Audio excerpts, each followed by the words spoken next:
어제 코스피 6.87% 올랐어. 근데 오늘 아침 뉴스 봤어? 어제 열렸던 호르무즈가 하루 만에 또 막혔어. 이거 그냥 지나치면 안 돼. 오늘 머니카페가 세 가지를 딱 짚을게. 첫째, 어제 왜 올랐고 왜 다시 막혔는지. 둘째, 우리 선박 26척이 거기 갇혀 있다는 게 내 계좌랑 어떻게 연결되는지. 셋째, 4월 11일 협상 결과에 따라 어떤 주식이 오르고 어떤 주식이 위험해지는지. 끝까지 들어. 먼저 지금 상황 정리할게. 어제 4월 8일 미국이랑 이란이 2주 휴전에 합의했어. 이 소식 하나에 코스피가 하루 만에 6.87% 폭등했고 WTI 네이버에 검색하면 나오는 국제 원유 가격이야. 그게 하루 만에 14% 넘게 빠져서 배럴당 96달러대로 내려왔어. 근데 같은 날 오후 이스라엘이 레바논을 공격했다는 이유로 이란이 다시 호르무즈를 막았어. 휴전 첫날에 벌어진 일이야. 호르무즈가 막히면 원유 공급이 흔들리고 외국인 수급이 빠지고 코스피가 위축돼. 어제 폭등이 하루 만에 불안해진 이유가 바로 이거야. 그런데 오늘 짚고 싶은 건 따로 있어. 지금 이 해협 안에 한국 선박 26척이 발이 묶여 있어. 선원 173명이야. 해수부는 운항자재 권고를 유지하면서도 이 26척의 통과를 지원하겠다고 했어. 근데 이게 말처럼 쉽지 않아. 이란이 통과 조건으로 내건 게 뭐냐면 선박 정보를 미리 제출하고 이란 군 당국의 검토를 받으라는 거야. 여기서 문제가 생겨. GS 칼텍스는 지분 절반을 미국 쉐브론이 갖고 있어. S-오일은 사우디 아람코가 모회사고 HD 현대오일뱅크도 아람코 지분이 있어. 이란 입장에서 미국이나 이스라엘과 연관된 기업과 거래하는 선박은 내보내줄 수 없다는 거야. 우리 정유사들이 사실상 다 걸리는 구조야. 결국 지금 상황은 이래. 이란은 한국을 비적대국이라고 했지만 미국 자본이 얽힌 선박은 사실상 막혀 있어.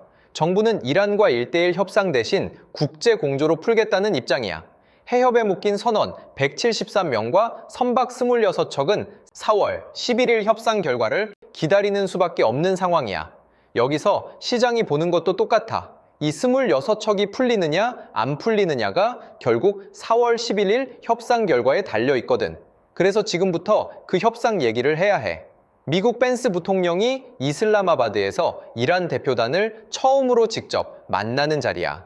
협상 테이블에 앉기 전에 양측이 가진 카드를 먼저 봐야 해. 이란이 가진 카드는 간단해. 호르무즈 장악이야. 전 세계 원유 물동량의 20%가 지나는 2기를 이란이 쥐고 있어. 이미 협상 전부터 혁명수비대가 해협을 통과하려는 선박에 이란 군 당국의 허가를 받아라는 무전을 보내고 있어. WSJ는 이란이 미국을 상대로 실질적인 협상력 우위를 가져갔다고 분석했어.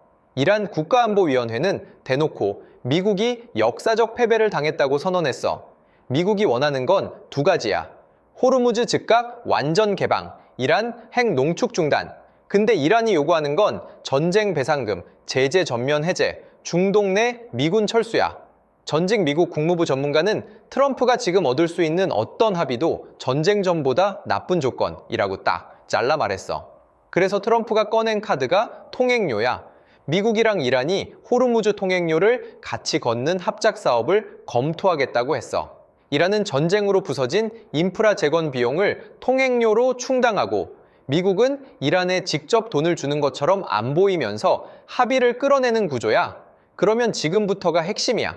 4월 11일 협상 결과에 따라 종목 방향이 완전히 달라져.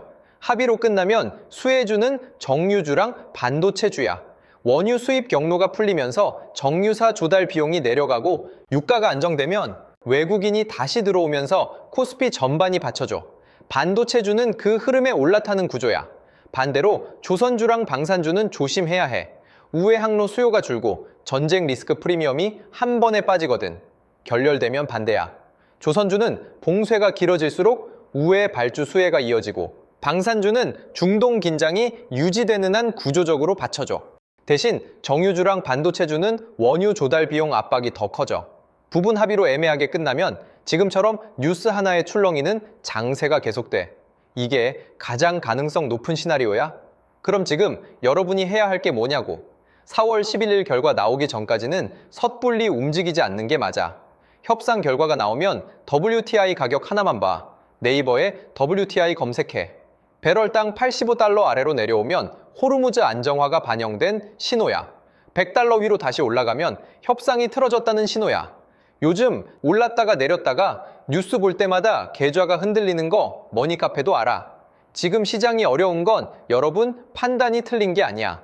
아무도 하루 만에 열렸다 닫히는 해협을 예측할 수 없어. 핵심만 한 줄로 정리할게. 4월 11일 협상 전까지는 관망, WTI 85 미티면 방향 잡아. 지금 포트폴리오에 뭐 들고 있어? 조선주야, 방산주야, 정유주야, 반도체야. 댓글에 알려줘. 각 종목별로 어떻게 대응할지 머니카페가 같이 고민할게. 좋아요 한번 눌러줘. 알림 설정해두면 4월 11일 협상 결과 분석 영상 바로 올릴게. 이건 내 분석이야. 최종 판단은 여러분이 직접 해.